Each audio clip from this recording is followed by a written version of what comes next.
Oh, man, you would have thought I was excited for normal reasons. I mean, it's WrestleMania week. WrestleMania just happened on Sunday, and Raw post-Mania happened. You would assume I was excited for those very traditional reasons. But no, I'm excited for so much more than that. Because I get to rub in my good friend and co-host face that Jinder Mahal is now the new United States champion.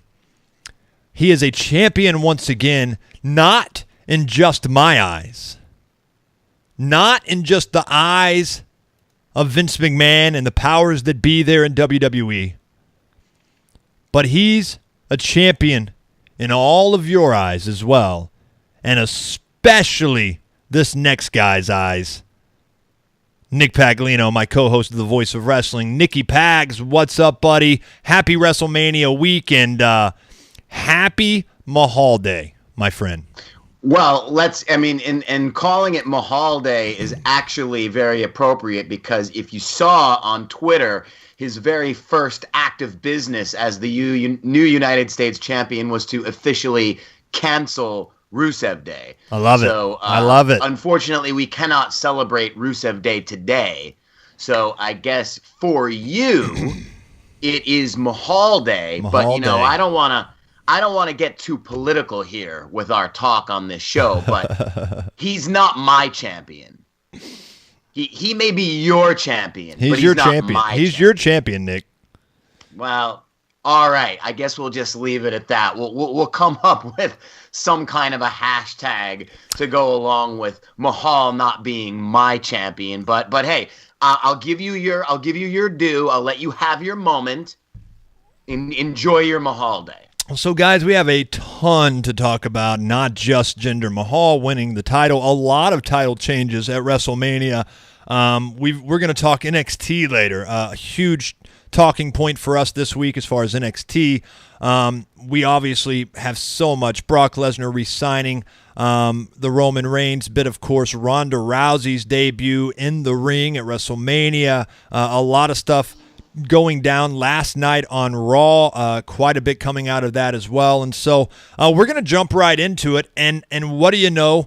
Another week here where we have a phenomenal guest to kind of help us break down the hot topic, the main event, main story of the week. And so we're going to jump right into our main event.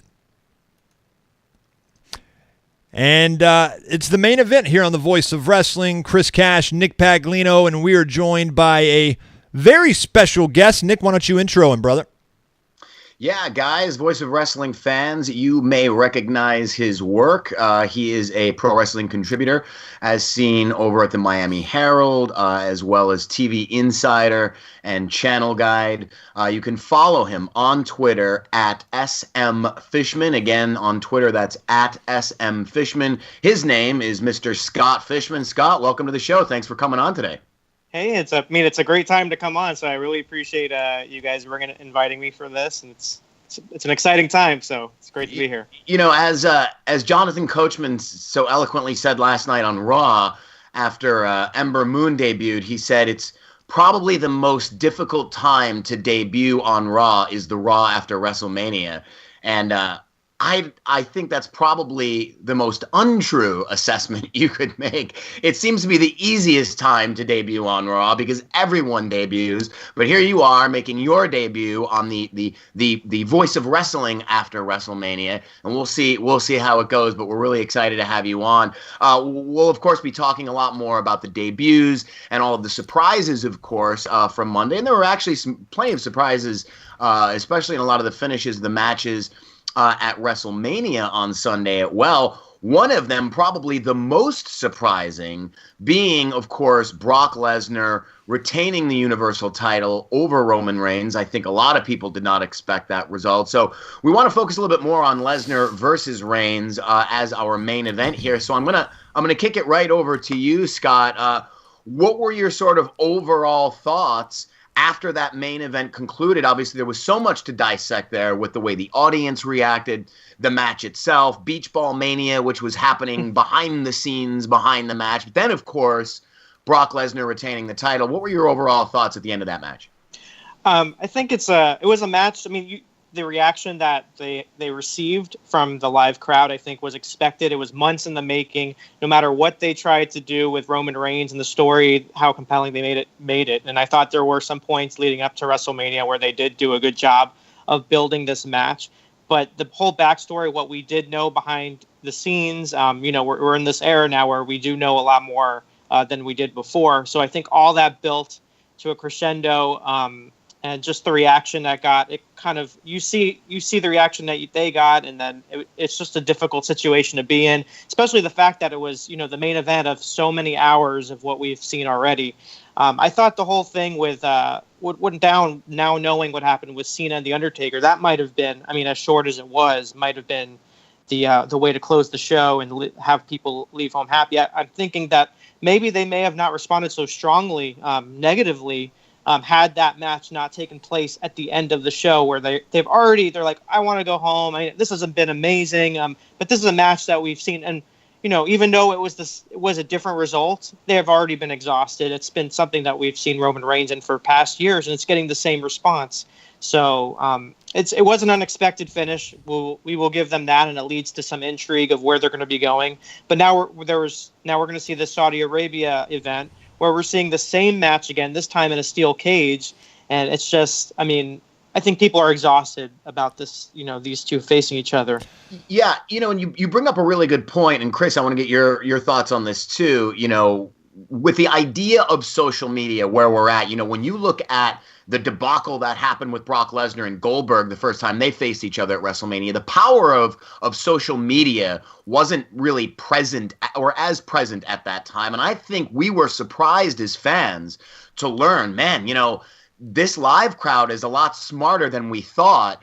They all know that these guys are leaving WWE. And so they gave them that, I guess, maybe rather appropriate send-off. They booed the match. Here we are so many years later. We know the power of social media. We know the power of the internet. They know what's going on. They know Brock Lesnar. And not only was it happening on social media and on the internet, but, Brock Lesnar, Paul Heyman, they're openly teasing this on television that, the guy might be leaving to go back to UFC. So do you think maybe to a certain extent, Chris, and bringing this up, Scott, your point about the Saudi Arabia rematch that's going to happen, do you think WWE is banking on a very different response for both of these guys when the rematch takes place in Saudi Arabia?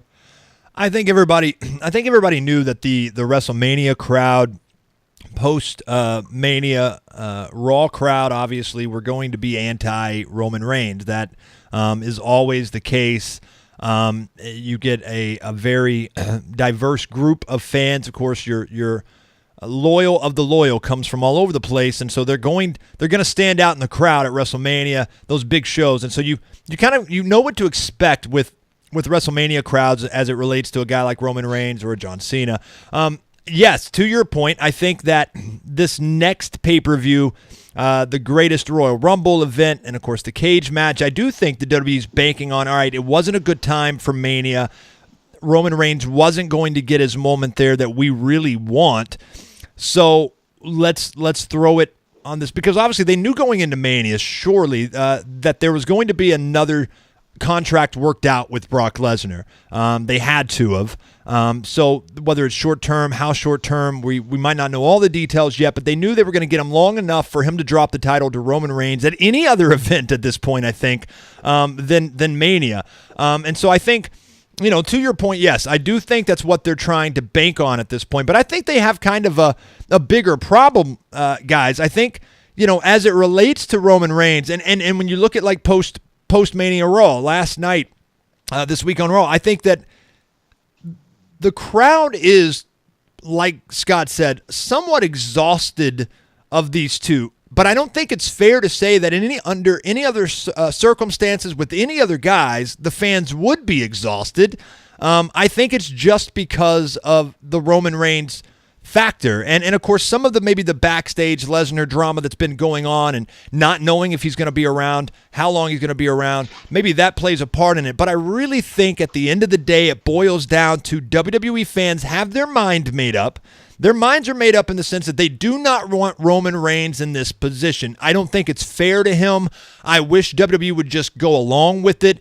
And I think that's part of the big issue that they have is that for some reason, Vince McMahon and the others that the other decision makers won't feed into the fact that, they do it a little bit here and there. They will talk about the fact that fans obviously boo and some cheer and all of that, but they try to put it over in more of a tweener role, like that he gets really half and half type of reactions. That's not really the case. They're just saying that shit. At the end of the day, fans want to boo Roman Reigns. That's not a big deal. He gets a reaction, so why not go with it? For some reason, they haven't learned by history at this point that it's all right for them to do it. They keep trying to put him over in this babyface role, and now they're going to protect him even further by taking him out of the country just so they can try to get him that babyface pop they're looking for. But it's all going to be a moot point at the end of the day. When they come back to the States the next time around, it's right back to where we left off. So I don't understand the logic behind it, but there's no question in my mind that Reigns is compelling enough. He gets enough of a reaction, good or bad, that he deserves to be the champion. I just wonder, guys, and I'll kind of kick it back to you in this regard. One of my main issues here, and we'll talk about Reigns a little bit more here in a minute. Talk about the Lesnar problem that they have. We have a champion retain at WrestleMania, Brock Lesnar, no doubt a huge draw. Good guy to be your champion. A lot of press now going back to the UFC, somewhat kind of simultaneously. Obviously, he's not going to fight before maybe his contract is up. We don't know the exact details of everything. It's good for business to have Brock Lesnar on your card, but he wasn't at Raw. It's a typical thing. I feel like Brock and his future at this point, regardless of how long he's going to be around, they've got to get the title off of him, and they've got to use him in the Rock fashion. Like, let's put him on the big shows when we have him. Let's get him out of the title picture, because as long as he's there, guys, I just feel like it's really limiting someone like Roman Reigns, who needs to have the title full time, the spotlight, because this story and the whining and the stuff, it really just doesn't play good to his character. But Brock is a guy that I think if you have it either way, do you take your part-time Brock and leave him in the title picture, have him there even though he's part-time and he's never going to be full-time like the other guys? Or do you do what I'm suggesting is, hey, let's keep Brock as long as we can have him. Let's just take him out of the title picture. Let's give Roman at this point the rub, because they've worked too hard to get it to this point. They've got to give him the rub. And let's move him on to some other high-profile matches, one-off matches at the pay-per-view events that you can get him for however long you want him and can have him. But utilize Brock, but you've got to get him out of the title picture, because it's not doing any good anymore in my mind for Brock and the uncertainty of it all. For someone like Roman and everybody else on that roster to have Brock eating up so much of your title picture when he's not there full time.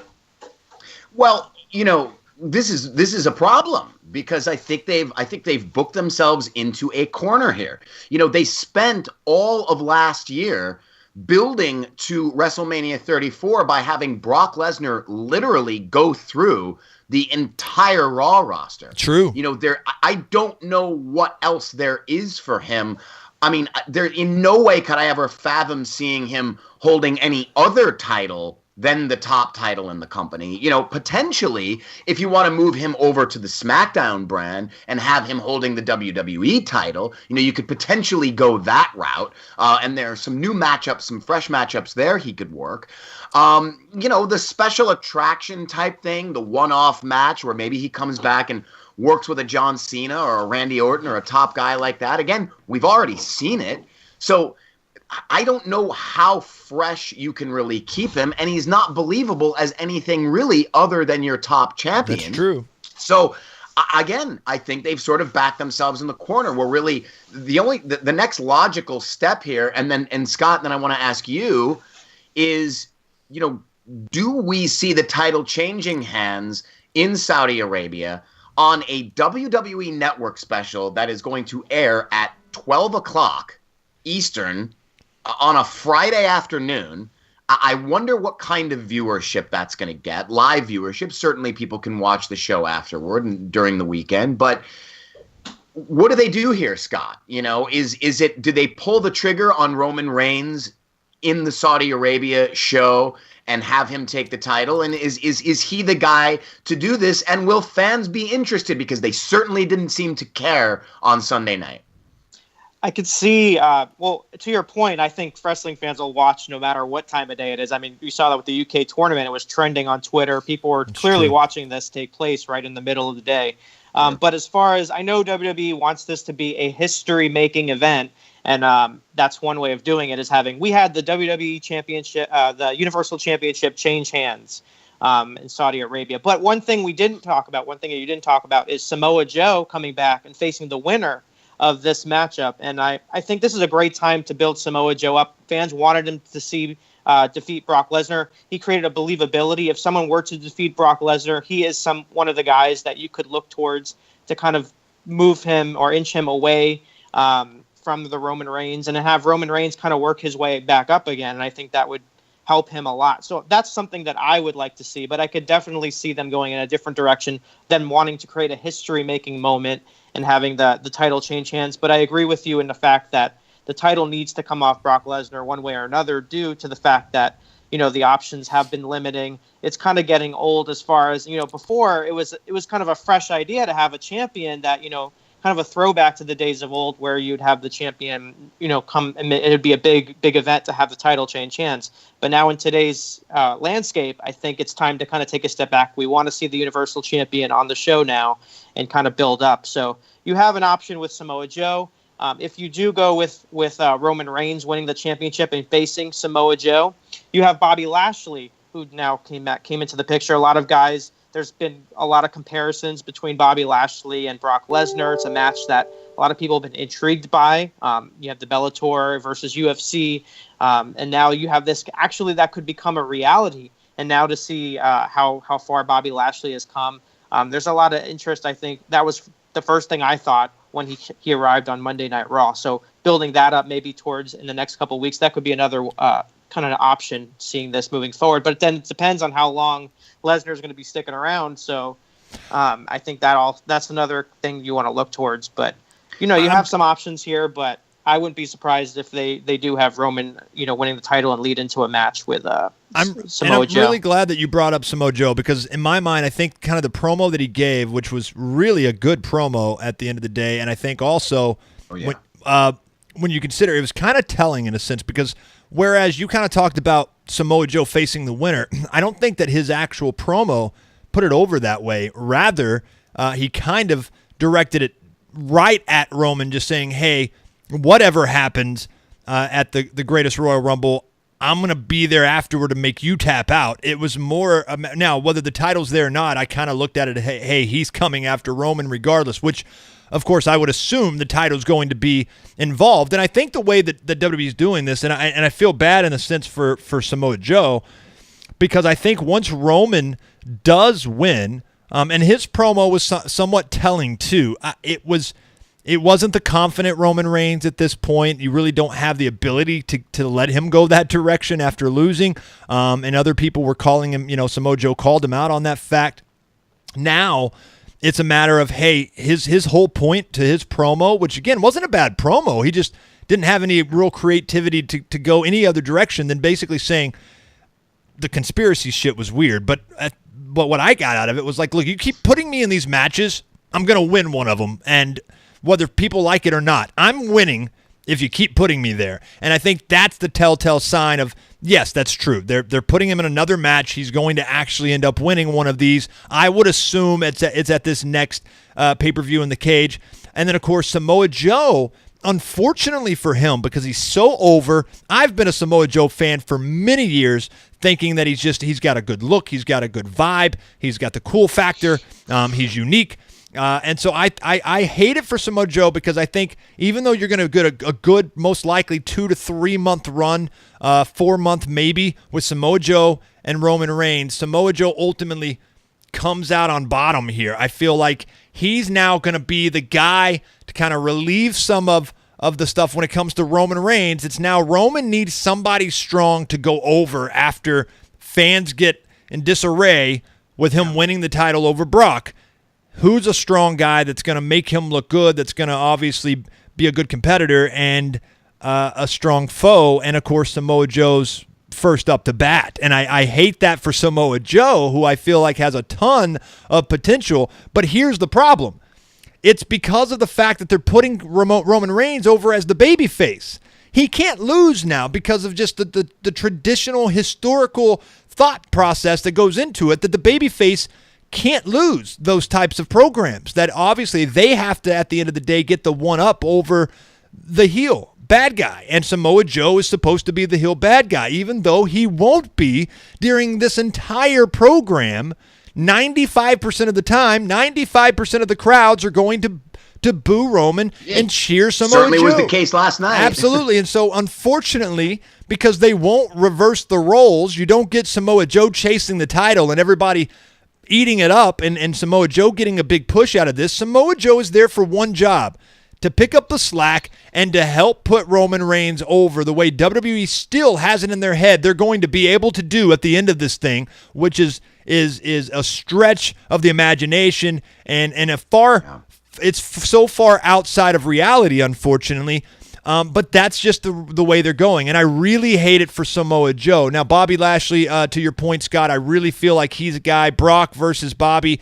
If they have him long enough, I kind of picture Brock probably loses the title, and then on maybe SummerSlam, if you've got him that long, I kind of see a Bobby Brock Lesnar matchup, which we can talk about another time, another day too, from a standpoint of whether people are really going to care about that. The MMA background of both, I'm not sure people care about that on the Bobby Lashley side or know about it near as much as they do Brock. But nevertheless, I feel bad for Samoa Joe because obviously I think the way it's shaping up, Roman goes over at this next event, and then, of course, Samoa Joe and Roman Reigns is your next program, which I'm looking forward to as far as seeing Samoa Joe in a big, high-profiled feud. But, Scott, you at least have to agree that most likely he's not winning this thing at the end of the day, and not that it's going to hurt Samoa Joe in the long run. It's just another thing when it comes to how they have to protect Roman Reigns in their mind as a baby face, which I think is just at some point you got to break down and realize, like, why not feed into the fact that he's really a heel, that they're positioning him as a face.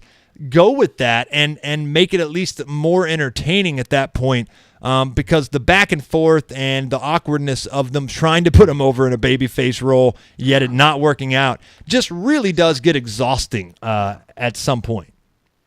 Yeah, I mean, one thing I thought was really interesting is the thought of Paul Heyman being with Roman Reigns. I think that would have been a really interesting way of going about if someone can kind of help Roman Reigns and guide him towards the, moving into a transition into a different character development. I think that would have been interesting to see. I think a lot of people would have felt the same way and saying like, okay, now, Heyman's there. He can kind of help it and embrace it. I think one of the things WWE might have been worried about, I don't even know if it needs to be worried about, is, the merchandise sales or what kind of impact that would have. I mean, he's a hot merchandise seller, but I think people would buy his merchandise anyways. I mean, look at Brock Lesnar's merch. I mean, they still, it's a different time now. Just because you're a heel doesn't necessarily mean they're not, people aren't going to buy your stuff. So I think if that's one of the main reasons, and I don't see if they moved in a different direction that would go. But if Roman Reigns does win the championship, unfortunately, and I do go in the direction of Samoa Joe, I could definitely see him going over Samoa Joe, unfortunately.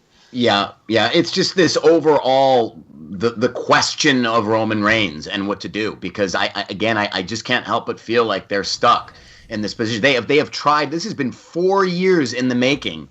They have been doing this with Roman Reigns, and it's not working. People aren't accepting him in this role. Partially, again, because, like you said, you bring up this reality aspect of things. Samoa Joe comes out Monday night. He doesn't really cut a heel promo. He cuts a realistic promo. He just speaks the truth, and then the crowd reacts. Brock Lesnar, they've been going in the same direction. What the reality is simply this. I'll go and do whatever I want. I'll take my ball and go back to UFC. I make the decisions around here. So again, not necessarily a heel move, but just that's the reality of the situation. The reality of the situation is Brock Lesnar doesn't show up all the time. He comes and goes as he pleases. He only wrestles a few matches as opposed to the guys who are working full-time. That's all just reality. And I think it was working a little bit when Roman Reigns was pointing that out, but that's the direction I think they need to continue going with him. Just speak the truth. Instead of forcing these baby face promos on him, speak the truth. Yeah. And I think maybe at the end of the day, that'll work. I do like this idea of, Brock Lesnar and Bobby Lashley. I think it's great. I think you can bill that as MMA versus MMA. The two top legit fighters in the company facing each other. I think it's a really great way if Bobby Lashley then eventually does defeat Brock Lesnar, and then Brock Lesnar goes back to UFC if his contract eventually is done, because I do feel like Brock Lesnar is at his end here with WWE. I think this is a great way to transition Bobby Lashley then into being the next, quote unquote, the next big thing and the next Brock Lesnar type athlete in WWE. I think he's certainly believable in that role. Interesting. You're watching The Voice of Wrestling, Chris Cash and Nick Paglino, joined by Scott Fishman. And Scott, before we let you go, we want to, of course, thank you for coming on, talking about this huge story with Lesnar and Reigns and some of the issues that they face. Just real quick, though, tell us your overall thoughts on WrestleMania week and the weekend, the event itself, obviously, and the aftermath that we got this week on Raw. Well, this is one of the first ones in a couple of years that I haven't been that I didn't attend in person, but it was a fun time. It's an exhausting time, even just from watching all the shows on television. It was, it's always a great event. Lots of things. NXT was incredible. I think they continue to put on great shows. I don't think there's any company that has a streak of good shows. Just really over the top great shows that NXT does when they have these takeover events. And WrestleMania, a lot of people were crapping on it, and a lot of things happened. But I think overall it was an entertaining show. It's just a long, it's just long. It's just I don't know what they can do in the future to kind of alleviate that. They can make it shorter. They can make it shorter. I don't know. Yes, there's something. I don't feel like it needs to go to 1 a.m. on a Sunday night. Yeah. I just don't. I mean, there's things you can cut here and there. Not everybody has to be on the show. I'm a firm believer in that. WrestleMania is about putting your best on the show. It's something to work towards. You don't have to get everybody on there. But I think it was a fun show. It was a great show. New Orleans had the great energy. On all the broadcasts that they did. I mean, WWE doesn't get enough credit for, the hours and hours of program that they put together, all the guys and girls backstage in front of the camera. And now they're continuing a lot on. You have the Super Bowl where they take, there's an off season right after the Super Bowl. They put all this energy in. And WWE, they keep going. I mean, it's just a nonstop cycle. So, but, always a good time. It's always fun for wrestling, not only for WWE, but it just has brought all this. It's become like everyone can come together that's a wrestling fan and watch all the shows that happened over WrestleMania weekend. Scott, and again, thank you very much for coming on. Tell everybody what you're working on these days and where they can find you. Well, TV Insider, I've been there was a couple of interviews that I had last week with Bill Goldberg, Alexa Bliss. Awesome. There's some content coming up in the next couple of weeks. Also on the Miami Herald website, /sports/fighting. Since I am now in Orlando, checking out the NXT shows, the MLW has been excited to see kind of grow in the next couple of weeks now that they have a television show premiering next week. So, it's an exciting time. I appreciate everybody reading my work and also following me at SM Fishman on Twitter, which I like to live tweet ad nauseum, throughout the night with everyone. So thanks a lot for the support. Hey, well, thank you, Scott, and we'd love to have you back on very soon, man. All right. Thanks, Scott. All awesome. Right, guys, that was the main event, of course, with Scott Fishman, and really appreciate him coming on. And Nick, I think really at this point, there's not a lot else that we can do besides jump in kind of to our thoughts. A lot of people wondering what we think about what we thought about WrestleMania as a whole, and I think in the end, Nick, I really feel like, and I'm going to kick it over to you kind of to start off with, because I'm kind of curious to your thoughts first and foremost. We asked Scott, but what did you think just overall? If you were we used to have Nick's 9, which was our ranking system, but if you were going to give WrestleMania, because I know it had its ups and downs, and as Scott mentioned, a lot of people kind of crapping on it overall, which I don't necessarily think is fair by any stretch of the imagination, just to call it a bad event and be done with it. But there is some gripes to be had, and we'll discuss those in just a minute. But first and foremost, Nick, overall high altitude impression as you now sit back and reflect on WrestleMania 2018, WrestleMania 34. Were you left with a good or bad impression overall? Is this something that you're going to remember 5 years from now? It is. This was, I think, like you said, taking that sort of overall feeling after the dust has settled now. Here we are a couple days later. Overall, I would have to say the feeling that I'm left with is frustration, because this was, like you said, by no means a bad show. If we were going to go back to my old Nick's 9 rating, I would probably give this show a 5.5, which is an above average rating. Yes, it is. It was a solid show. But what I didn't like about it, and what left me scratching my head about it, ended up being the frustration of that is sort of what I'm thinking about a little bit more. Instead of sitting here really thinking about, boy, what a fantastic opening match with the triple threat. What a phenomenal and arguably the best pro wrestling debut we've ever seen in Ronda Rousey. Instead of me thinking about these things, I'm thinking more about, and I'm scratching my head more about the things that frustrated me. Like a lot of these match finishes, the Undertaker, John Cena, that entire story, Braun Strowman and the, 10-year-old version of me, I guess, Nicholas, winning. Maybe I was upset about that. Why couldn't I have been Nicholas to win the tag team titles? Right. Why'd you have to give it to this kid? No, but a lot of these angles and finishes that just left me really scratching my head. Nakamura versus AJ Styles, which was supposed to be a dream match, but it felt a little bit more like a dream that I was excited to wake up from. Yep. Because I kind of wanted it to be over. A lot of those things just had me feeling frustrated. That, we said this last week. I said it. I think you agreed. On paper, this had the potential to be the best WrestleMania of all time.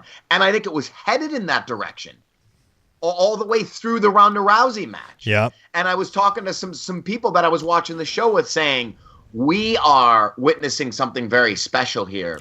And this thing's only going to get better.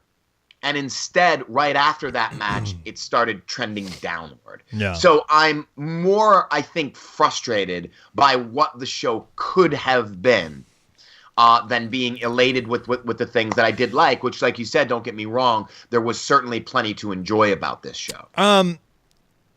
Scott mentioned this earlier, and again, thanks to Scott Fishman for coming on and discussing things right after Raw. Busy week for him, you know that. But it was too long, Nick. I feel like, here's and he said, how can you alleviate this? And let's kind of start before you start getting into some of the matches and some of the fallout and breaking everything down kind of a little bit, at least the main stories bit by bit.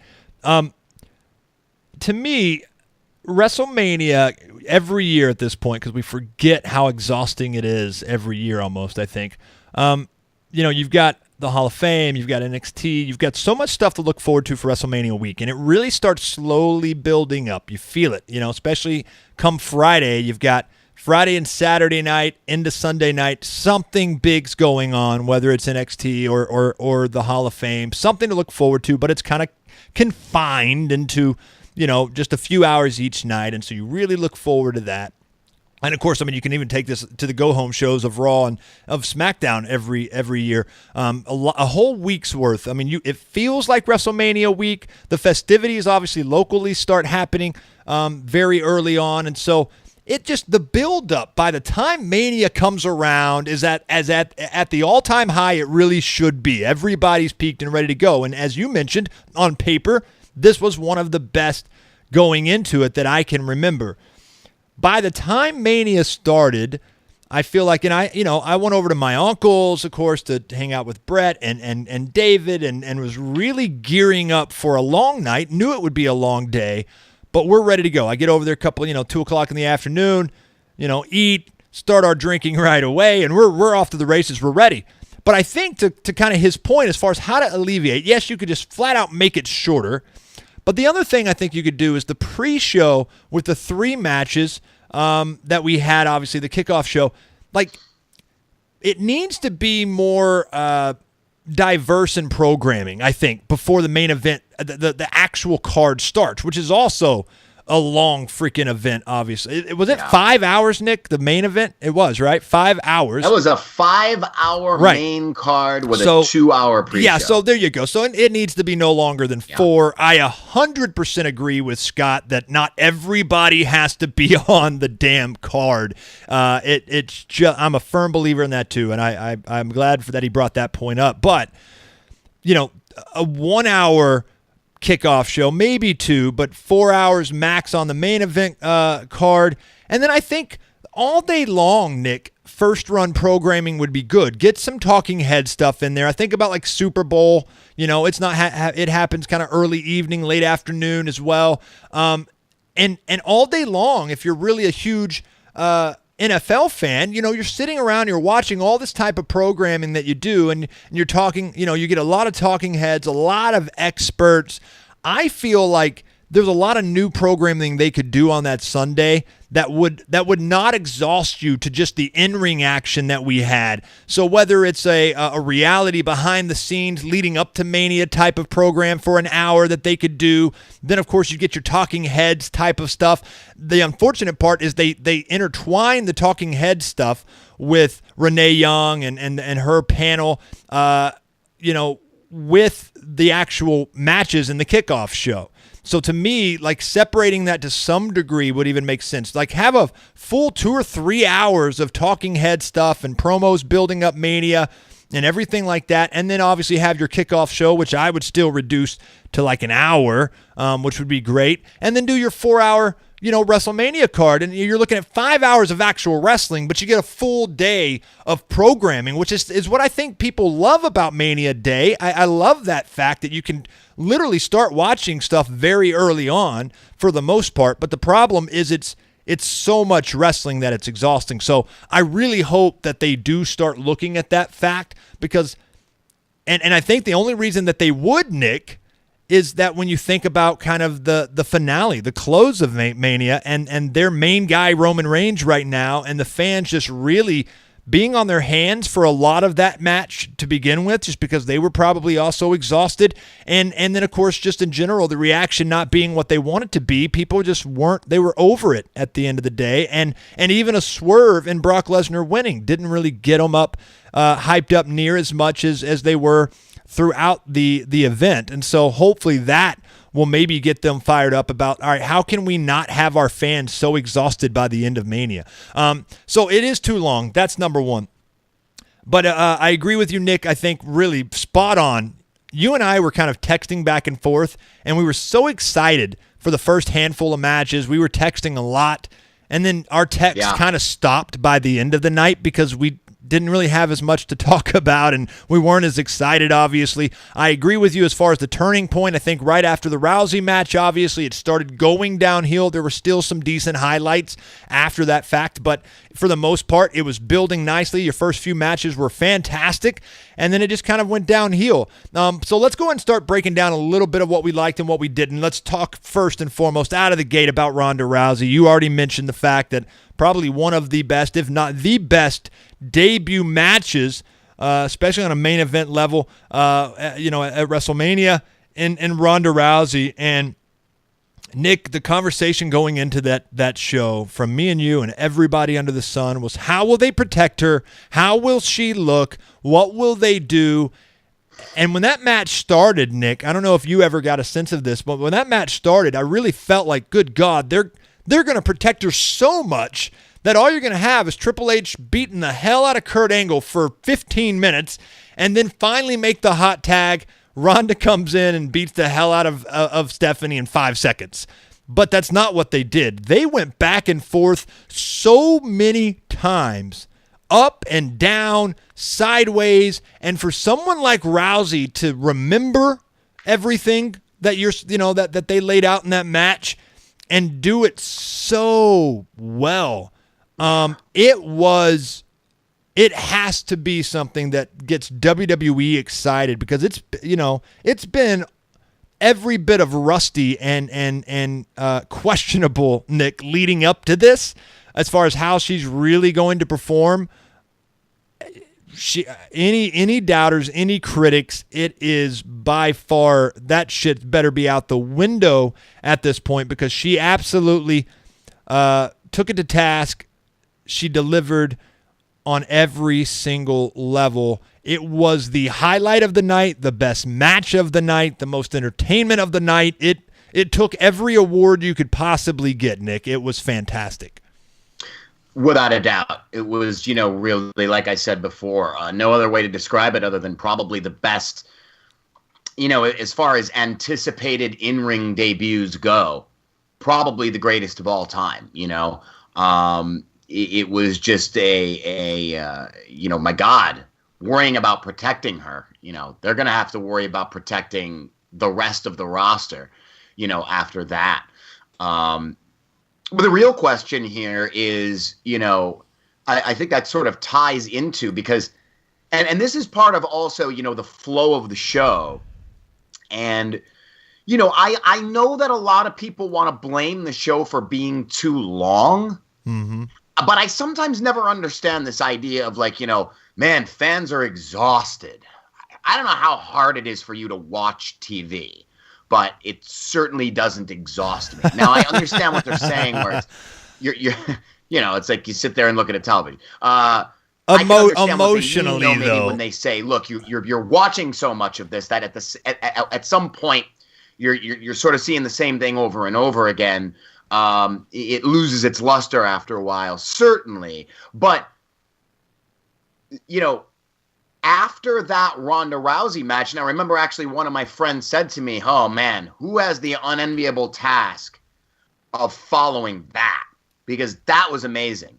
And one of my other friends responded by saying, not only who immediately follows it, but the rest of the show now has to follow that, And then here comes Charlotte and Asuka, and they did just that. They followed it. Oh, yeah. And they followed it real well.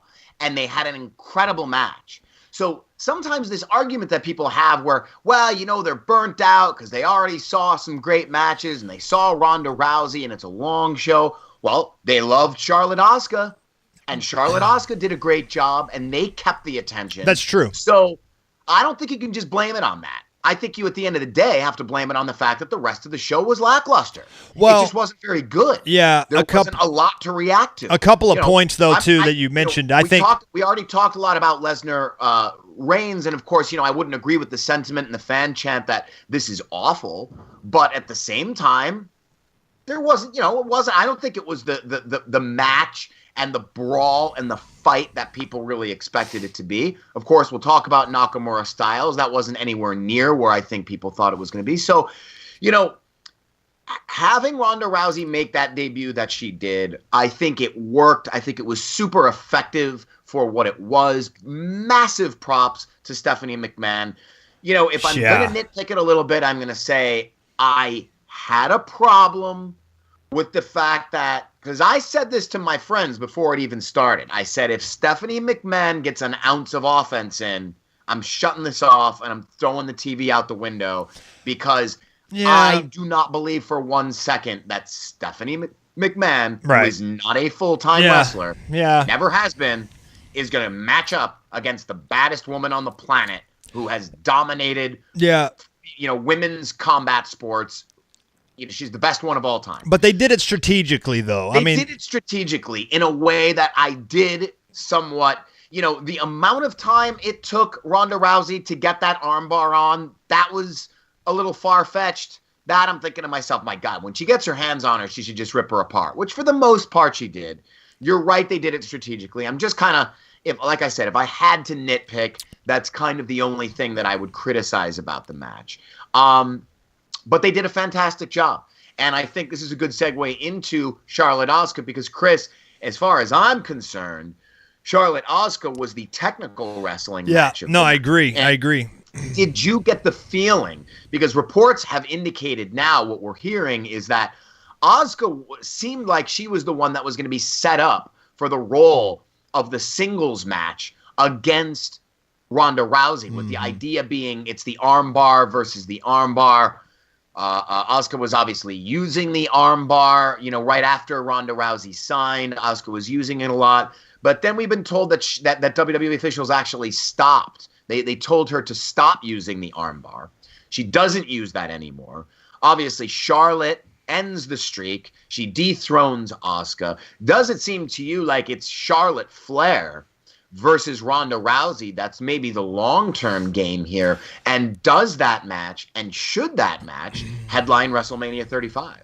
I think it might be a little too early to call WrestleMania 35 for that match, even though, yes, I agree with you that it could go that route. And keep in mind that when Ronda first started, kind of besides the other WrestleMania with The Rock and Triple H and Stephanie, that made a lot of sense for that to be her first match. The Charlotte Flair, kind of the Four Horsemen play that Ronda Rousey did. I mean, they have a little bit of history, and it does make. I always thought Charlotte Ronda was going to be kind of that first main match for Ronda Rousey, and so yes, I do think that Ronda Rousey and Charlotte Flair takes place.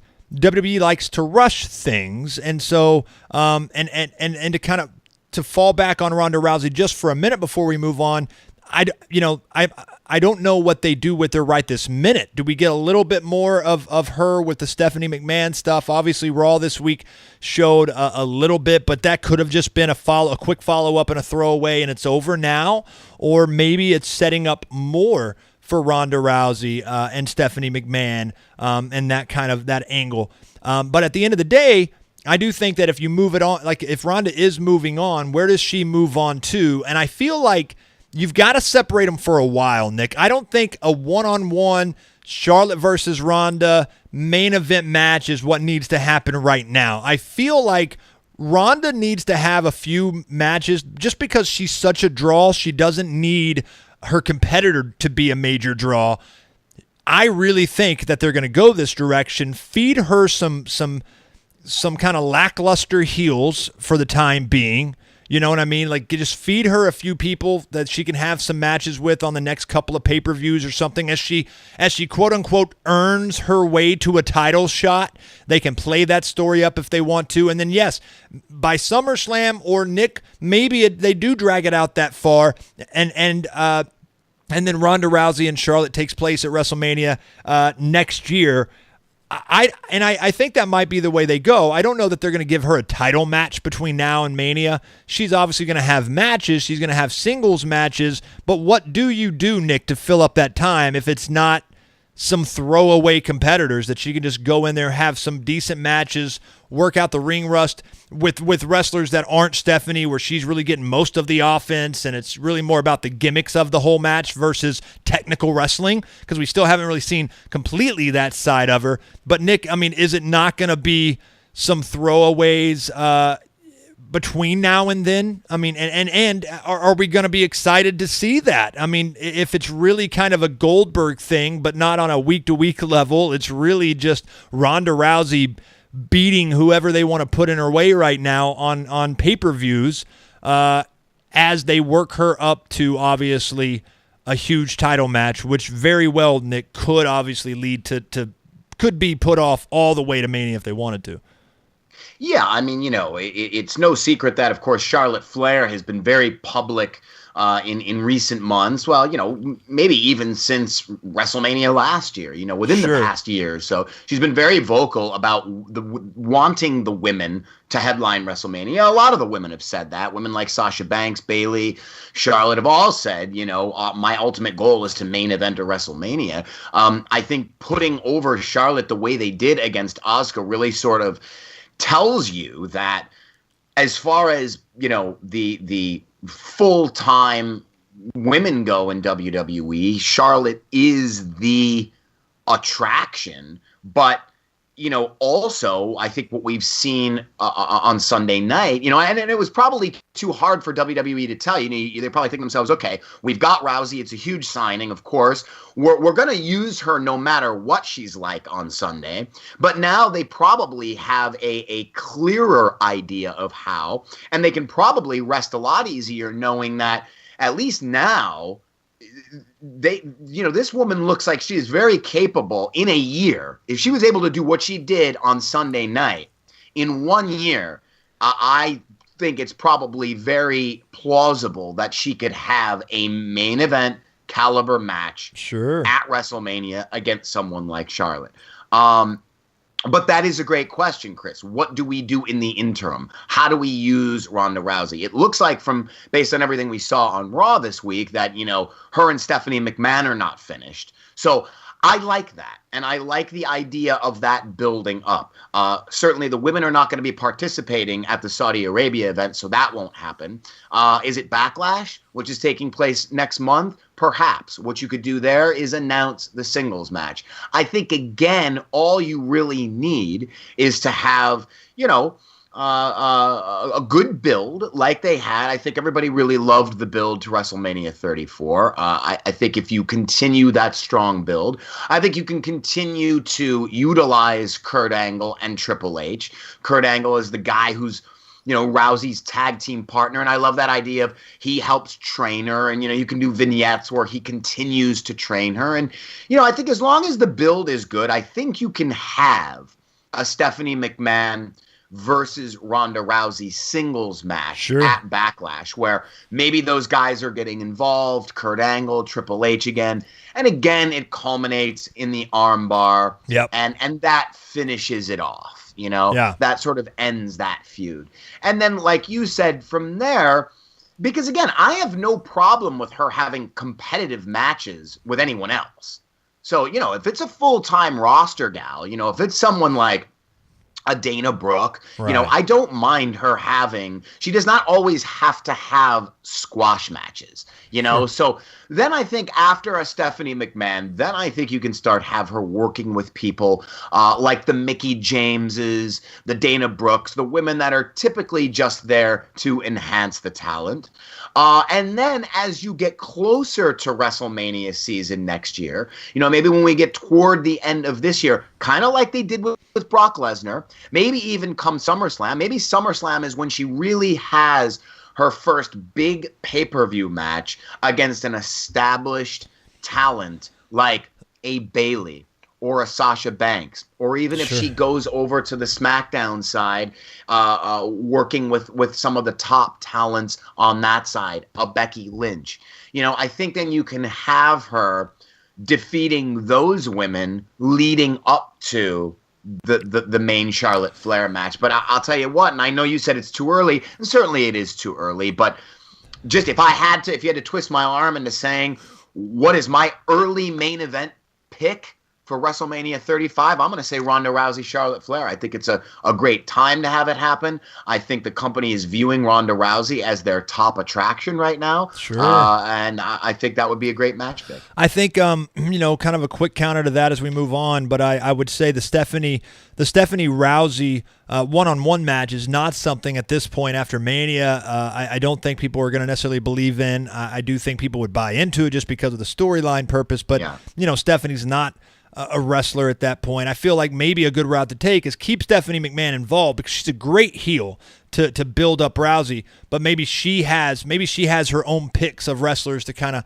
throw at Rousey to give, all right, Rousey, here's some good matches for you to have, but it's still keeping a better storyline than just one after the next, some girl stepping up to face Rousey and getting knocked down. Maybe it's kind of orchestrated by Stephanie. That would be a good way to keep her involved without her actually having to have a match and then it being done and over and her moving on. But Asuka, Nick, I know as we wrap up, and we got to move kind of quickly now through all of these matches, but Asuka, I know you weren't real happy. You and I disagreed. I called it a while back. I really felt like I thought they were doing all of it to shape up Roman Reigns going over at the end of the night, which that didn't happen, but some of the other picks did kind of stand true, and the fact that Charlotte did defeat Asuka and break the streak, and I felt like it was the right decision. You needed to get that out of the way, especially if you are building up Charlotte, which they need to continue doing, whether it was for a Ronda Rousey main event WrestleMania match or any Ronda Rousey main event. I feel like they needed to keep Charlotte strong, Nick, and I think Asuka is going to be fine, but they need a good rebound for Asuka. I don't want to see them decide that Asuka needs to be a rebound or a really good next pick for Ronda Rousey. I hope that doesn't happen. No. But I do think they need to rebound for Asuka at this point, and see, and hopefully they'll do that. But I guess at this point, Nick, what is kind of next for Asuka? The streak is over. That's gone. How do you keep her as strong and elevated as they've had going into Mania? Well, the great thing about the one great thing about the streak being over now is that has gotta be, from a creative standpoint, very difficult to uphold week to week. I mean, the woman couldn't lose. So now that the streak is over, she can lose. It opens up the storyline possibilities, just like with The Undertaker. You know, The Undertaker was able to lose to Roman Reigns because the streak was already broken. So this is going to open up that potential now for Asuka to lose via DQ. She can get counted out. There could be all sorts of ways now that Asuka can technically, lose a match, but still not necessarily lose, that credibility, because you don't have that streak to uphold. And I completely agree with you. Ronda Rousey is not the next move for her. I think the next move for her is to put her into the title picture. I think a great idea now is, you're going to have, I don't think it needs to be immediate. I think obviously Nia Jax and Alexa Bliss probably still have some work to do. Alexa Bliss is going to get that title rematch so they can continue their feud. But I would think, at least in terms of looking at the next big pay-per-view that we have coming up, that's going to be SummerSlam in August. I think the idea maybe would be, or I think a good idea would be, to move in the direction of finally having Asuka facing the Raw Women's Champion at SummerSlam, whoever that would be. If it's Nia Jax, have her win the title, and then you can sort of put her over strong as that long, because what was amazing about the whole streak is that she did it without a title on the main roster. Right. Of course, she was the NXT Women's Champion, but she did it without the title on the main roster. So now you can give her that title win because she hasn't achieved that yet. Sure. It keeps Ronda Rousey out of the title picture. And then, of course, you're going to build to Ronda Rousey and Charlotte Flair, which is going to be over on the SmackDown side of things. Now, remember, we're saying SmackDown Raw right now, but we're going to have a big superstar shakeup that's taking place next week on WWE television. So, you could interchange the words Raw and SmackDown. Who knows where this is going to happen? In a year from now, is it going to be the SmackDown women's title that Charlotte and Rousey are going after? It may not even be a title. Yeah. They may not have to have the title in the feud. So I just think in general, no matter what happens, even if you were to bring Asuka over to the SmackDown side with the superstar shakeup, I think a title feud is probably on the horizon for her. And I don't think it should be against Charlotte Flair on the SmackDown side. I think the story there is that Charlotte broke the streak. I think that feud should end. I think you have time to revisit that feud later on down the line, maybe later on this year if they wanted to, as they build to Charlotte Flair versus Rousey. But personally, I'd like to see Asuka enter the women's title picture on the Raw brand. Before we get into the Cena Taker stuff, Nick, you and I discussed a little bit throughout this show, and of course you and I discussed it off the air somewhat, but Styles Nakamura, wrap that up. We had the heel turn kind of at the end. Looks like they're going in that direction, which I can see. I think actually that might not be a bad fit for Nakamura. I also like the idea of Styles going over. It keeps him really strong right now, which I think he really is probably the best thing, maybe not the best thing going on SmackDown, but he's certainly the reason why a lot of people watch. But without a question, Nick, with all the hype and everything, it was going to be hard for them to live up to the expectations that everybody had set for this match. Sure. But if they would have gotten anywhere closer, at least maybe they got some credit.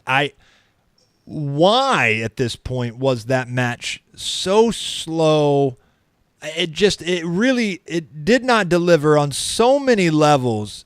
Was WWE just phoning it in at that point because just because of the heel turn? And here's the reason why I don't think that's even possible. You've got to lay the blame at AJ Styles and Nakamura, simply because they normally get some freedom. Yes, they've got agents, they've got people with directions that's being given to them, but for the most part, they're the wrestlers. They're the ones going out there and determining how they're going to make that match stand out, and they missed the mark by a mile. Without a doubt. I mean, now look, I don't know that you can say that you have to put the blame on Styles and Nakamura. I don't know. Like you just said, I don't know what they're told. It very well could be that they were told by agents or producers or whoever put the match together, look, you guys are going out there. We want this to be a slow match. We don't want this to have all of the stuff that and the pace and everything that surely not that the fans are expecting, because what we're giving them here is the Shinsuke Nakamura heel turn, and that classic match, that dream match, that's going to happen later on down the line. But this is WrestleMania. This is the biggest stage of them all. This is being built as a dream match. Now, if they want, if they want to get the heel heat on Nakamura, certainly, they could. I don't know. He could say, this is the reason why you didn't get that match that you wanted, is because they're trying to get heel heat on Nakamura. But what's Nakamura going to do? Come out and say, hey, I purposely didn't wrestle you the way I should have? It doesn't make any sense from a competitive standpoint. You're trying to win a title. You do everything you can do. They can't explain why that went that way, but I don't think you can put all the blame on their shoulders. I mean, they certainly could have been told, this is the style of match that we're expecting you to wrestle. I don't understand why they would want to do it. It could be Vince McMahon saying, hey, look, this is WrestleMania. WrestleMania is more about the spectacle. It's more about the moments. So the moment in this match was obviously the low blow by Nakamura to Styles. That was the focal point of the match. The focal point of the match was not the in-ring wrestling. Well, either way, and if you want to look at WrestleMania, as we often do, as it's the culmination pay-per-view. Right. They're billing this thing as a dream match. It's the culmination of where these two, and they used it. They teased it on social media, the history. Yeah. The last time they met up was in New Japan. This is the first time they're meeting face-to-face singles match in WWE. This is the match you give me?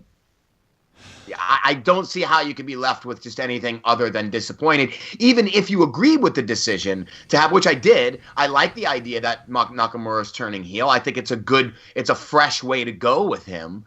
But I just don't know how you defend that match. It was okay. Again, nothing bad about it, but that was certainly not the match that we know those two athletes can have. It was bad in the sense that exactly. It was bad because it wasn't near as good as it should have been. Again, it might not have, for most people's standards, that was probably a fine match. And I don't know the time limits on all the matches. I didn't keep track of any of that. It felt like maybe they were given a lot more time, and so they had to start working a slower pace in the beginning, and they really tried to kind of do the crescendo elevation throughout the match, and it just didn't pay off in the end. Maybe they didn't book the end as well, and so they started slowly to get people into it. Yeah.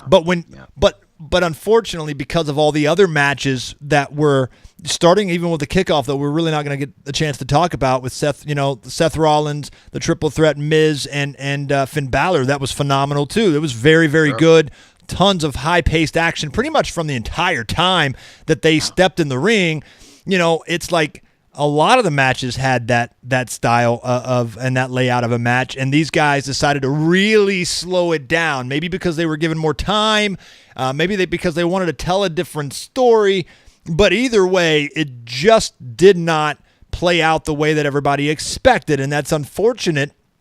I do lay the blame at them because I can't imagine anybody in their right mind as an agent or Vince or anybody saying, please hold back because of a moment after the match or because you need to work a slow match because you have a long match. Like, none of that makes any sense. I feel like these guys decided to take this approach and it kind of missed the mark. But either way, they will probably get another opportunity now, clearly, with the heel turn to re-up them, to kind of to whatever you call it. Like, I mean, they're going to get their chance to come back out there and say, look, we can accomplish this. This is what we can do, and here's where we're at. And they're going to go 90-0 into the next time around, most likely.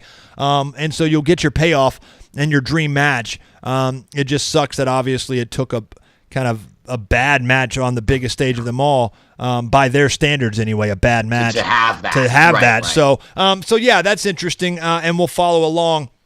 But now the Cena, look, I've already seen the reports, and Nick, I kind of tend to agree. The only reason they go in this direction with John Cena basically laying down for a resurrected Undertaker at this point is because they're setting it up for Mania next year. I mean, Undertaker really is running out of people to wrestle. That makes a lot of sense.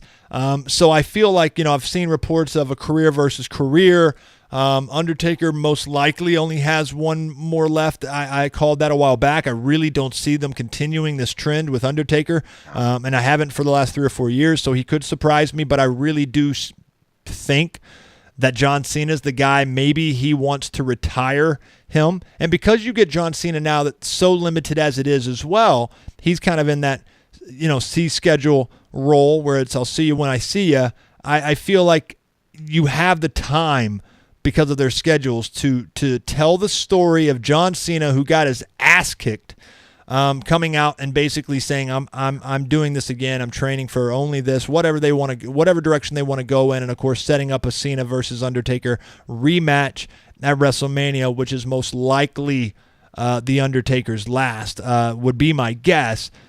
But I don't know what to make of just the overall. It really was a confusing segment all throughout, Nick, last night. It was confusing. It was awkward. It was weird. Poor Elias. He's not hurt by it at the end of the day, but it really wasn't a great spot for him. It's like, hey, here's the only place we can put you on the card, I guess. And then, of course, the lightning, which never really looks good in my mind. When they do the lightning in the middle of the ring, it just doesn't come off very well. And then pretty much a squash match. I mean, of Undertaker just beating the hell out of Cena and beating him after what was a weird build-up to begin with. I never saw it going like this, Nick. I thought the match would happen, or maybe they would just wait and set it up for next year.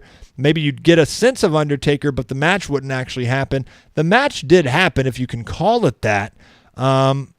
Really shocking, but it has to lead to something else. That's not the end of it, Nick. And only knowing what we know about Taker's schedule, Cena's schedule, just how they go with it, I mean, it's got to be Mania next year, doesn't it?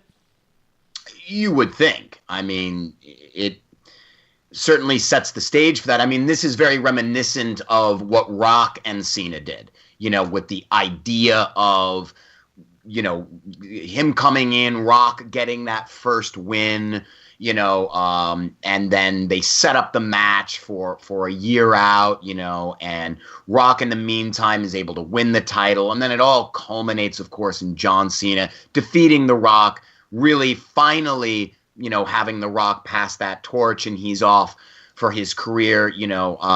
We've talked about this, this is the big question that lingers from week to week. What is John Cena's WWE future? How much more time does John Cena have in WWE, at least from a full-time standpoint? Do we see John Cena sort of transitioning into becoming that Undertaker and taking over that Undertaker role of the guy who appears, at WrestleMania and maybe only the big events? Is he transitioning away from being a full-time guy? He sort of already has begun that process as far as I'm concerned. So yeah, like you said, it makes sense. It seems like the way to go. That's the route to take. It doesn't change the fact that what happened, at least in the case of Rock Cena, you got a good match. Right, exactly. Yeah.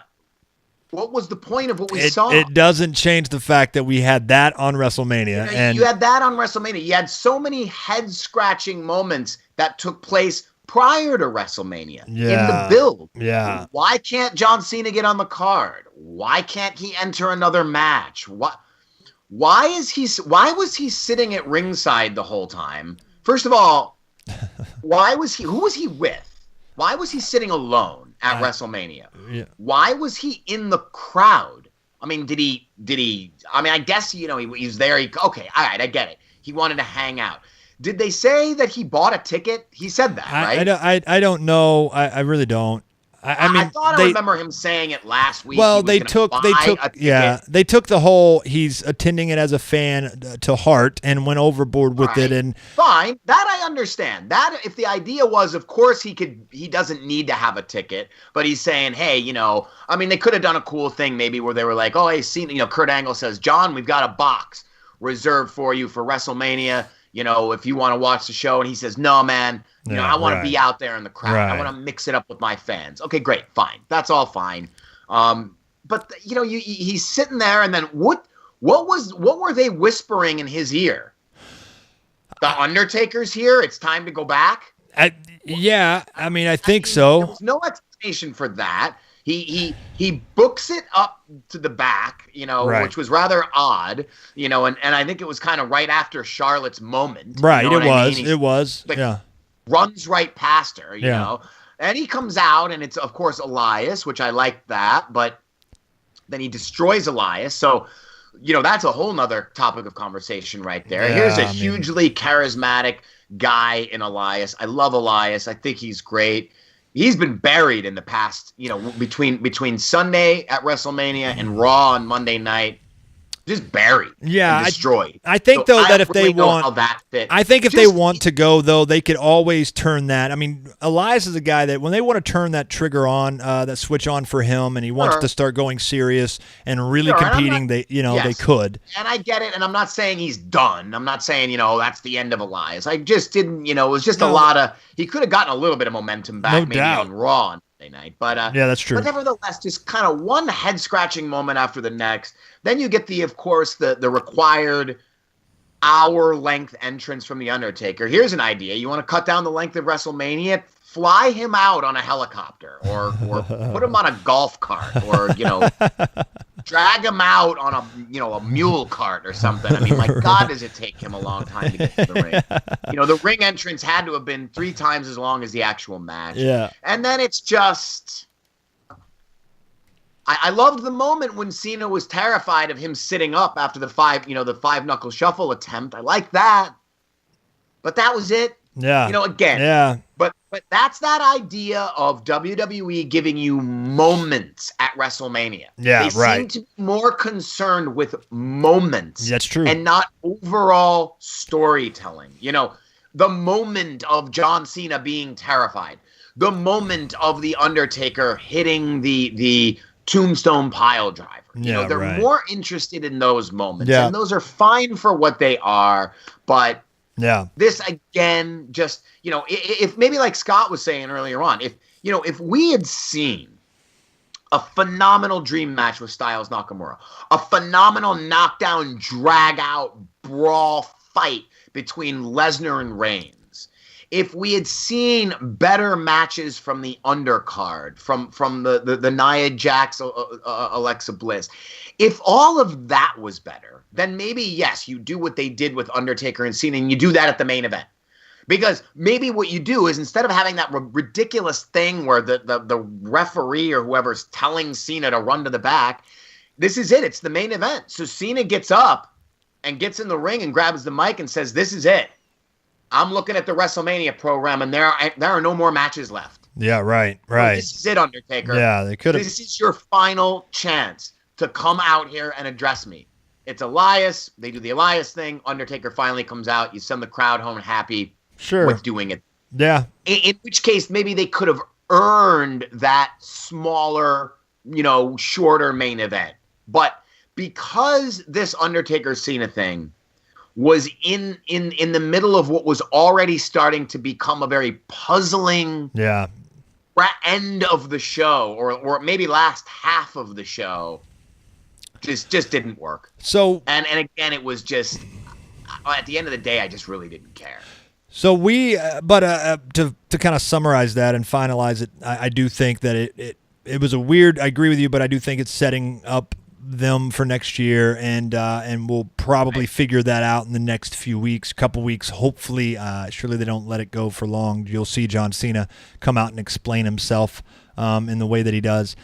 Since we've run out of time, guys, next week I think we're going to kick off the show with a conversation that we had planned on ending with the NXT stuff, with NXT and some of the problems they've kind of created for themselves, at least the way I see it, and some of the kind of double standards they almost have for the wrestlers within NXT, and thus, and then of course compared to the main event guys, some of the reasons behind the way that they allow the wrestlers to do, because NXT is always a great show, as Scott Fishman mentioned earlier, and I think that so many people also look at it as really a better show, especially this year. Probably they look at it as a better show in totality than they did even WrestleMania.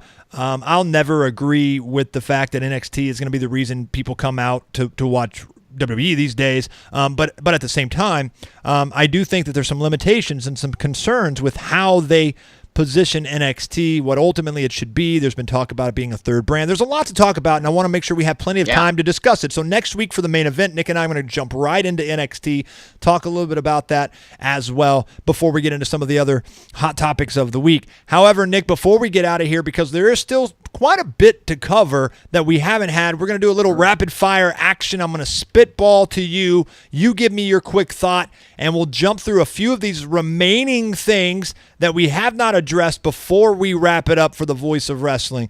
So let's get started and discuss. I want to give a little bit of props to the opener. Seth Rollins kind of back where he needs to be. The Miz and Finn Balor. Really love that match to kick it off. They did a phenomenal job. And then I think the follow-up on Raw was also good. Just want to kind of give these guys a little bit of credit because they're kind of, they've disappeared from really the talk of the town because so many other things, whether puzzling or good or great, Ronda Rousey or the weird stuff with Cena Taker, all of that kind of overshadowed a fantastic match, and one that's storyline-wise has been one of the most consistent for some time, Nick, but a lot of credit to them. Your thoughts, and of course, where do they go from here with now the other hot, topic that you can kind of sound off on, Jeff Hardy's back in the mix. Jeff Hardy back in the mix. Great to see. You've got a lot of baby faces. I would like to see Finn Balor turn heel. I don't know if they're going to do that anytime soon. I know he's in the midst of this big LGBT campaign. Obviously, we saw that on WrestleMania. He came out, for those of you who don't know, he came out with members of the LGBT community. He's doing the whole T-shirt thing right now where he is donating proceeds, portions of the sales from that new T-shirt to GLAAD. So it doesn't make sense right now for them to turn him heel when he's sort of in the midst of doing this, big humanitarian push in his merchandise sales. But eventually, I think that's the best thing to do with Finn Balor. I think he's growing very stale as a baby face. And with Jeff Hardy coming back, you've got a lot of baby faces right now, that we saw on the show last night. I think a Seth Rollins versus Finn Balor feud, I think that would be fantastic. But nevertheless, phenomenal opening match. Great way to kick off WrestleMania. What was the point, Nick, of the Braun Strowman takes the tag team titles with a 10-year-old because of scheduling conflicts? He cannot obviously keep them, so they just relinquish them and now have this little elimination thing that I don't think was the bar even in it. No, the bar is who gets the bar is yes, and they're so next week on Raw, you have Matt Hardy versus the Revival, and the winners of that match will face the Bar for the tag team titles. Oh, so I got you. Automatically gets that title to the shot final. I didn't follow Greatest Royal Rumble because they were the champions. Yeah, I didn't follow that. Yeah, but this was just, I don't care so much about. I don't want to criticize the kid. He was fun. It was a cute segment. Yeah. I get all that, but what I couldn't stop thinking about was the Louisiana State Boxing and Wrestling Commission prior to WrestleMania. It issued a list of banned moves that wrestlers are not allowed to do during that week. The pile driver, certain things. Nowhere on that list did it say anything about 10-year-old kids are not allowed to wrestle grown men in a ring. Right. Come on.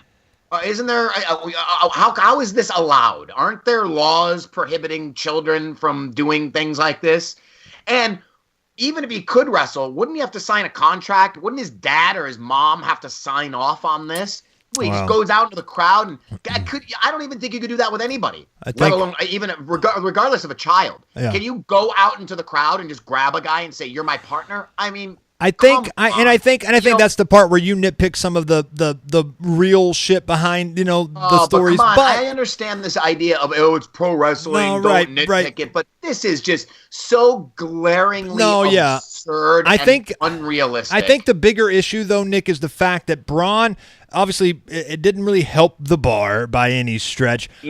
Absolutely no way. And then I think a couple of big things too, though. Braun bordering too close to the sun when it comes to comedy. I feel like just be careful on that. And the other side of it is, if he's not going to be involved in the tag team title picture, if all of that was just for nothing, which is really what makes no sense to me. Why does he do it if he doesn't give a shit about the tag team titles?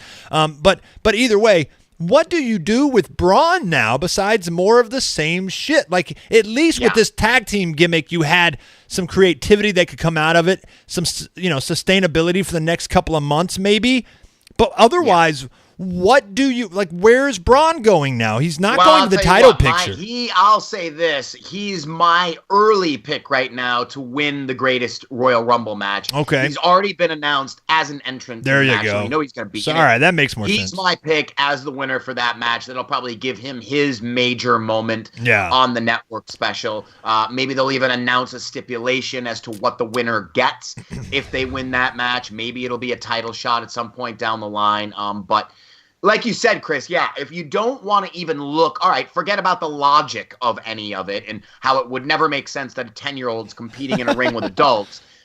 What did this do for anybody? Yeah, exactly. Really, the only person that came out of this looking good was Nicholas. And Nicholas is gone and isn't on WWE television. I think the only thing they think in their head is that, hey, we're now getting the other tag teams in the mix that, again, Bray and Matt, and, of course, the Revival. Sure, we saw the Authors of Pain have debuted. They're going to be getting into them. I mean, they're probably not going to be involved. They're not going to be involved in this minute, but title opportunity. But following the greatest Royal Rumble, you're going to have them probably mixing it up. You're establishing new tag teams. Great. That's all fine, but like you said, as far as the match, just pointless. There was no point to that at all. Speaking of the debuts of some people, several NXT members made it. Obviously, the Authors of Pain, No Way Jose, Ember Moon. Nick, we'll talk more about NXT next week, but one of my biggest gripes has been just the fact that they never really have build up at this point now. After Mania, let's just throw a few NXT guys, bring them up to the roster, throw them into the mix. The unfortunate thing is that's literally what they're doing, is just throwing them into the mix. They, if NXT is meant to be a breeding ground, a developmental center, let's give these guys a little substance. Let's give them a little bit of meaning. Let's give them something of value, something creative to come into, rather than just throw them in there because you can. And that's kind of the way that I envisioned, this week. That's what I got out of all of it. A couple of squash matches, of course, Ember Moon tagging with Nia Jax, so you get that a little bit. But otherwise, really no no direction for any of these guys. And it just seems like the counter argument, Nick, is so counterproductive to what NXT is supposed to be for, as far as bringing these guys up to the main roster with something to do, with some direction. But real quick, what did you make of the NXT call-ups? Again, the danger that they could have here, and I'm kind of gathering this based on what I saw last night and what you just said, is that now what they're doing is they're doing the debuts on the Raw after WrestleMania, because this is what the Raw after WrestleMania is now. Everybody debuts. Well, you better have something in store for them, and we saw a lot. I mean, you got Jeff Hardy is back. Samoa Joe is back. Bobby Lashley. The Authors of Pain. No Way Jose. Ember Moon. You had 3. If you want to consider the Authors of Pain 2 talents, you had 4 talent debuts from NXT. And that's just on Raw. You're going to have some talent debuts. They're already teasing talent debuts for SmackDown. You're going to see people debuting on SmackDown. Where do you fit all of these people? I mean, this is a giant talent roster that WWE has. You better have something in store for them. So that is where I give pause to this idea. Do you think it's smart to have a billion people? What about one good debut? And then Lashley's back, so maybe one powerful NXT debut is good enough, but they've got their work cut out for them to fit all these guys into a meaningful place. And the danger here is that one or more of them is going to fall by the wayside. And as a matter of fact, I'll go on. That's going to be my prediction right now. Those 4 NXT call-ups, when you combine it with the fact that veterans like Jeff Hardy and Samoa Joe are back, Bobby Lashley's back, one or more of those NXT people are not going to pan out.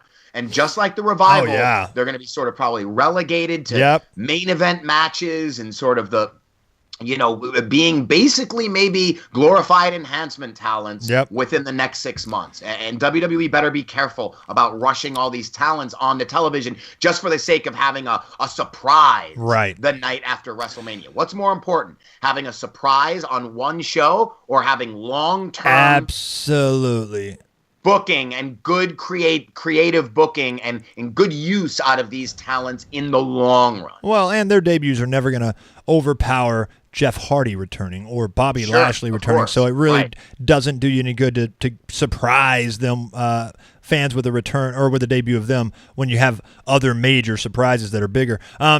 Finally, Nick, Daniel Bryan, Shane McMahon go over clean at Mania, and Sami Zayn, Kevin Owens are still in limbo. They compete on Raw against one another to try to get the one final spot. They have no home, Nick. The shakeup is coming up.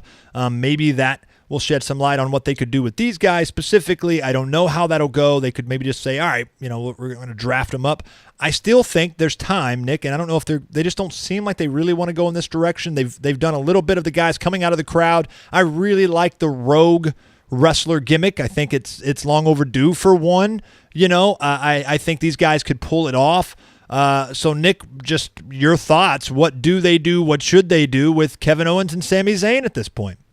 Well, I think Raw is the best place. I like this idea of them. It would be fun to see them showing up on Raw every week, trying to figure out a new way of getting a job. They kind of did that with Kurt Hawkins, if you recall. No, wait a minute.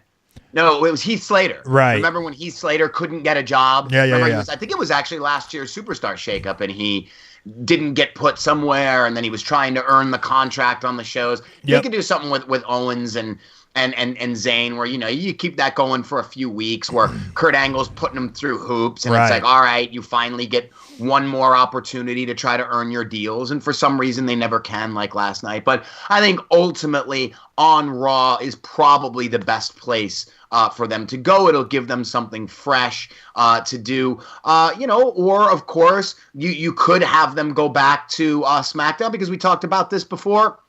I think what we saw with Daniel Bryan, I think that was just sort of the tip of the iceberg. And again, I mean, that was slightly underwhelming. It was great to see Daniel Bryan back, get his WrestleMania moment. It looked like Shane may have still been reeling from his illness that he recently had. He certainly did not look at the top of his game. He didn't look like the Shane McMahon I know. So maybe, you still have a lot that you could do there with Daniel Bryan facing Kevin Owens in singles matches, Sami Zayn in singles matches. So I like the direction that they're going with him. Ultimately, I'd like to see him end up on Raw, though. Well, there you have it, guys. I think we covered as much as I can possibly think to cover. There's probably more that we didn't, obviously, but those, were the main stories coming out of this weekend. We now have the shakeup next week that they're putting over in a big way. Nick, are you excited about the shakeup at all? I think it can at least, it's going to be an interesting show without a question. But sure, is it just kind of moving parts and people don't care as much? That's the thing. Yeah. That's the thing. Again, just like we said with the NXT debuts, it's the same idea. Don't just take a guy and move him from one night to the next night, one brand to the next brand, just because. Right. I hope they have some really good plans in place for them. But again, that's to be seen. I always think the Superstar Shakeup is a good idea because, it does give you those fresh matchups. Yep. But yeah, here's to hoping they've got some good solid plans in place. Thanks to Scott Fishman for joining us earlier. Make sure you check him out as well on Twitter and, of course, the Miami Herald. Thanks to Fight TV, guys. Check them out as well. Download the app. Check it out at FITE.TV. And, of course, search for The Voice of Wrestling. Subscribe to our channel there. Our shows come out every Wednesday on Fight TV. And, man, WrestleMania week was definitely an interesting one. A lot of great build-up and a lot of things that certainly delivered, Nick, but then obviously it fell short in some other areas as well that hopefully now we'll start seeing some interesting build-up going forward as we start a new season in the WWE. Huge NXT conversation next week on The Voice of Wrestling, guys, that we want to discuss, so please join us then. Check us out on Facebook, of course, and voiceofwrestling.net. And don't forget to make sure you get all your wrestling news over there at Nick Paglino's Palace, ProWrestling.com. Guys, for Nick Paglino, I am Chris Cash, signing off for The Voice of Wrestling. We'll see you next week.